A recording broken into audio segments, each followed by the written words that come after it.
Yo, what's up? It's your brother. And hopefully your friend, Big Hill. Rob Quasi in the building. So as I was sitting here eating some little carrots, some black green grapes, broccoli, cauliflower, raw, dipping it in ranch dressing, right? Because I have to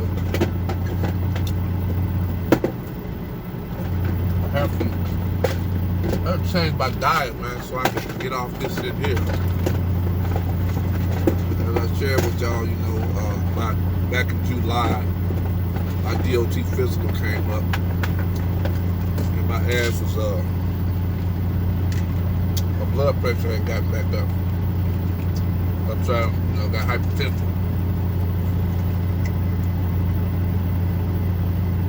However, from ages 50 to 53, I managed to keep it down.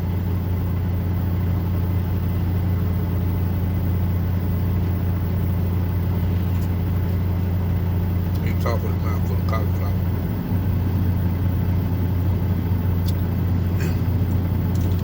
Oh, so from ages to 50 to 53, I managed to keep my blood pressure down through holistic effort. Change of diet, researching the root cause, address the root cause, which is black cholesterol in the arteries. And most of 54. And then, cause you know, then I went to take my physical, man, and you know, I got laxed on my diet, started eating a lot of garbage and bullshit. And I knew, man, you know, it's just that, you know, I'm undisciplined like that. You know, I struggle with that diet, like most of us do. I waited to 50 years old to decide I'd make a lifestyle change and try to transition into plant-based whole food diets. It's been a struggle with me. But I say, man, 60 to 70% of the shit I eat is plant-based whole foods. You know, G-bombs, greens, beans, onions, berries, and seeds. And I have to eat like that because I don't like taking pharmaceuticals. They got me on these motherfucking Alipine. Take one of these a day. But also I found this Ayurvedic product that helps support blood pressure, all natural, right? So I gotta get one more. I've been on shift for about 3 months. I'm gonna get one more prescription. I gotta go get it next week. And I'm gonna try real hard to boom to the natural product. You know, so as I was sitting here eating this food, you know, I know these grapes are GMO, right? So I was wondering if the broccoli and the cauliflower and the carrots are GMO also, right? Because I thought about this book I'm studying right now, Education Over Medication, right? Written by a doctor, and he himself struggled with diabetes, and he was able to go plant-based whole foods and reverse the condition. It's been proven since the 1960s that a plant-based whole foods diet can reverse cardiovascular and circulatory illness, hypertension, diabetes, and things of this nature that is caused from eating all the wrong types of foods. Foods high in cholesterol that leaves a plaque and cholesterol build up in your arteries. That's the root cause of the condition. And what they do, medication, is give you medicine to address the symptom, to help you deal with the symptom, but it don't address the cause. And when I was thinking about where these vegetables GMO, I thought about this one part of this book that I read. I'm gonna read it to you. It's called Fake GMO Food. Check this out. Food is now being disguised in health with genetically modified organisms.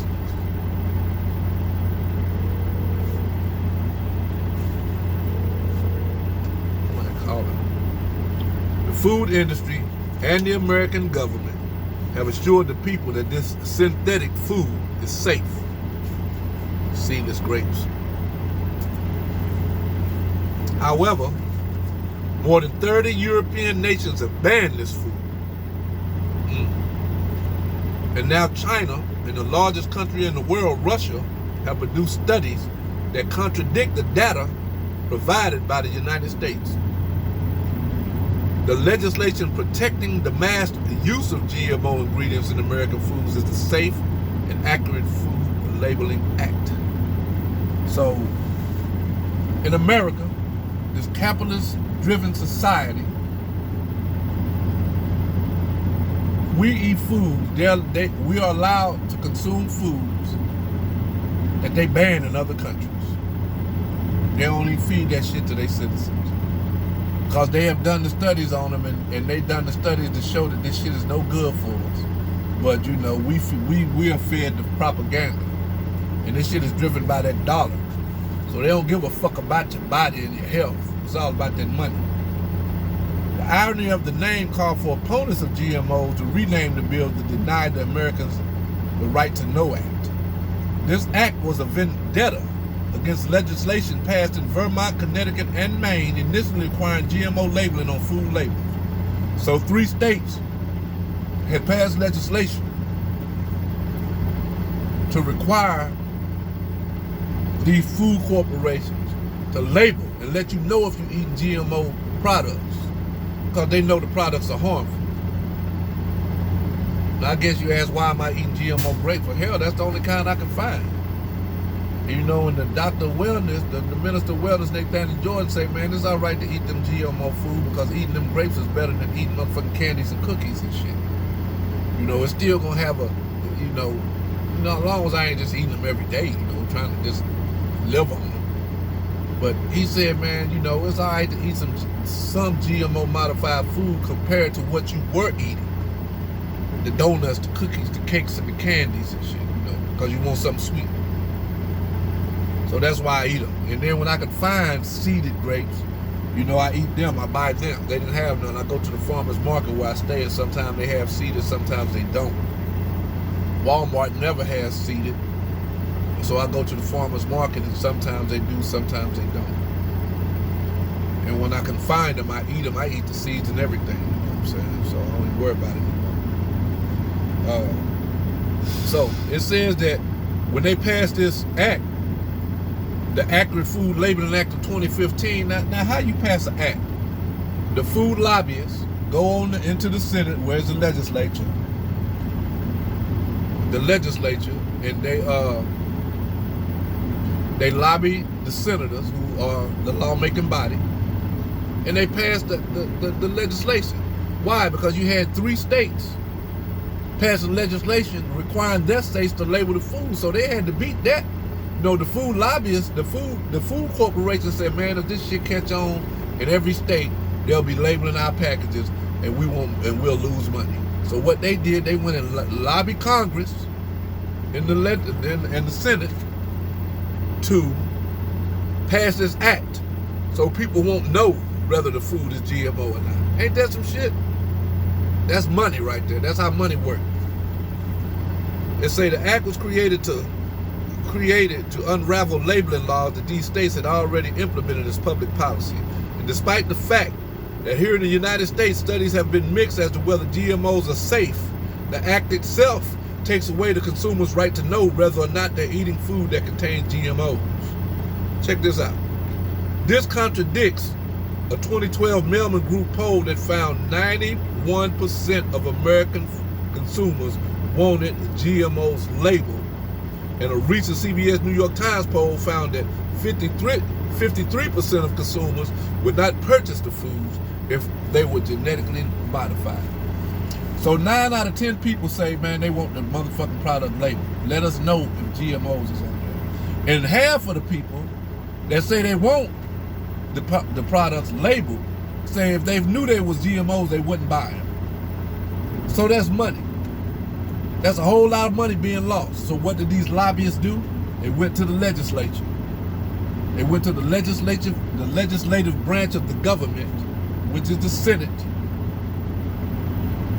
with their checkbooks and bought your senator and say, pass this act. Now you don't even know whether you eat GMO foods or not. Now they do have those labels on the products when you go buy produce like apples, oranges. You'll notice a little sticker on there with a 4 or 5 digit number, and like numbers that start. I seen the breakdown. The numbers will start as 4 is that means that they were grown using pesticides. I think 3 means the same thing, but if you see a number with an 8 on it, I think that says that product is a GMO. And I don't know whether or not that falls within this labeling act. But anyway, so check that out, man. 91% of the people say they want to know whether the product was GMO, but they passed legislation against that. So, of the people, for the people, by the people, yeah, right. That act went directly against what the people wanted. And the people are the ones who put the legislators in their office. Shit, tell me now, they let you know who really running shit around here. Goddamn corporations, Wall Street, bankers, the banking cartel families, and these damn corporate CEOs and executives and shit. They the ones that run shit. Let's continue. To understand the true plight of the issue in America, GMOs are present in 80% of conventional processed food and 90% of all soy and corn products. So that lets you know that, man, every time you open your mouth and stick something in it, it's probably eating GMO. So that pretty much answers my question, whether or not this broccoli is GMO. It probably is. And this cauliflower and these carrots. It probably is. In a later chapter, GMOs will be further discussed to reveal their impact on health and society as a whole. Can't wait to get to that chapter. Our connection with food on a cultural, social, and emotional level makes it difficult to accept the radical change in the things we eat. The foods we eat today look and smell like the foods our grandparents ate, but the majority are imposters at best. The majority of conventional foods are engineered with addiction. So even when we want to change, it feels impossible to do so. Damn, did you hear that? They engineer the food with chemicals and shit in them to make you want it. We can't see the connection between what we eat and the disease in our bodies, because most often we don't want to see it. There are others who are searching for real answers, and they only find lies and myths that lead them right back to where they started. So that's what I'm doing, man. I'm trying to find real answers. That's why I read stuff like this, you know. Read people who did the research, you know what I'm saying, and put the book out, you know. Look at the author. That's the author right there, brother. It says Dr. Bobby J. Rice is a trained exercise physiologist, chemist, plant-based nutritionist, herbalist, and pharmacist. He's worked in conventional medicine with the U.S. Food and Drug Administration, as a clinical pharmacist within the hospital and physician practice setting, and community pharmacist. After personally experiencing the healing powers of a plant-based lifestyle 7 years ago, he was inspired to adopt a holistic approach to healing others. Since that time, Dr. Price has traveled the world studying with herbalists, shamans, and spiritual gurus, learning the magical art of healing the mind, body, and soul. So here's a brother, man, who, you know, was in medicine, Western medicine, and realized, man, that shit ain't healing no damn body. You know what I'm saying? Here he is, a doctor, and then caught diabetes and shit. But yet the medicine he prescribed to others can't heal him of the diabetes. So he went on his own journey, you know what I'm saying? And he found out, I got to change my diet. That's what I did after hypertension. You know, that's what I'm doing now. That's why I had to get discipline is my thing. You know, in order to make a lifestyle change, it requires a lot of discipline. You know, when you done live 50 years or more, man, eating a certain type of way, it's just not easy to change your diet. You know, I've struggled with it. But you know, like I say, most of what I eat It's plant-based. You know, most of 70, 60, 70, more than half of what I eat is plant-based. I would even say 70 to 80%. You know, every now and then, man, I get frustrated out here and go get me a tuna sandwich, or I go get me a goddamn chicken sandwich or some fucking chicken tenders or some bullshit. But then when I eat that shit, I usually see a damn truck ride by with them sick ass looking chickens on it. Now I'm gobbling up this shit and I'm looking at what I'm eating over here. These unhealthy ass factory farm sick ass animals that they inject with all these goddamn chemicals and shit to get them in that box and into my mouth and body, which is why I had that fucking hypertension in the first place. So, you know, I'm doing good though, man. I'm 55 years old, and when my father was my age, you know what I'm saying, 30 years ago, I remember at the table, man, he had about 6 or 7 medications he was using. Cardiovascular illness killed my dad. I mean, heart disease killed my father, and diabetes and hypertension killed my mother. So me seeing that, I got 2 choices in my life, you know what I'm saying? Either I could change my diet and try to overcome this hypertension holistically, or I could just say fuck it and go get the meds and eat what I want. And you know, and don't care about the cholesterol and the plaque and all this, the sodium and all these things. Not even care. And nah, I can't do that. The amount of self-love I have for myself is a little bit too strong for me to go out like that, because I know if I go out like that, I ain't gonna last long. You know, these days, brothers, man, ain't even living to 60 years old. How many people we done seen die recently in their 50s? And like 60 is old age for black folk now. Nah, I'm trying to kick 80 in the ass, but you know, I'm gonna leave that alone. Just try to make it through the day with a peace of mind. Yo, it's your brother, Big Hill. Peace. I'm out.